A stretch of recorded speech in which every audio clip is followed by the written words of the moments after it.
పరిశుద్ధుడవై మహిమ ప్రభావములకు నీవే పాత్రుడవు, బలవంతుడవై దీనుల పక్షమై కృప చూపువాడవు. దయాళుడవై ధారాళముగా నన్ను దీవించిన శ్రీమంతుడా, ఆరాధన నీకే నా యేసయ్యా, స్తుతి ఆరాధన నీకే నా యేసయ్యా.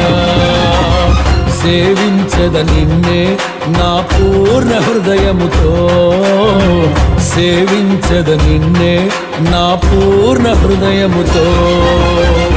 పరిశుద్ధుడవై మహిమ ప్రభావముల